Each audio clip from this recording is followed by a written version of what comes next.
পাকস্থলী ক্যান্সারে 40 বছর বয়সে মারা যাওয়ার পূর্বে কিছু কথা বলে গেছেন। কথাগুলো পড়ুন। বিশ্ববিখ্যাত ডিজাইনার লেখক ক্রিস্তা রড্রিগেজ লিখেছেন, পৃথিবীর সবচেয়ে দামি গাড়ি ছিল আমার গ্যারেজে, কিন্তু এখন হুইল চেয়ার ব্যবহার করতে হচ্ছে। আমার বাড়িতে সব ধরনের ব্র্যান্ডের কাপড়, জুতা ও মূল্যবান জিনিস, কিন্তু এখন আমার শরীরে হাসপাতালে দেওয়া ছোট কাপড় দিয়ে মোড়ানো।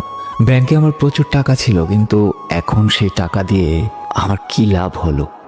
আমার বাড়ি ছিল প্রাসাদের মতো, কিন্তু এখন হাসপাতালে সময় কাটাচ্ছি, ক্লিনিক থেকে ক্লিনিকে যাচ্ছি। শত শত মানুষকে অটোগ্রাফ দিয়েছি, কিন্তু এবার মেডিকেল রেকর্ড আমার স্বাক্ষর।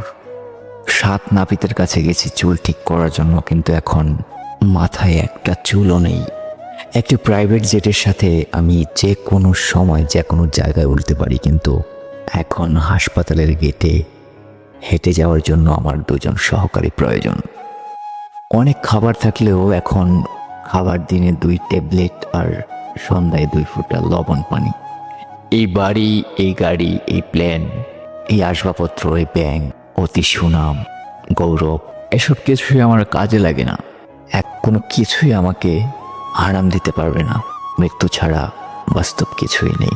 কার ভাগ্যে কখন কি হয় কেউ জানে না। তাই দুনিয়ার সকল অহংকার, ক্ষমতার অপব্যবহার, জুলুম, অবিচার, এসব থেকে দূরে থাকা উচিত।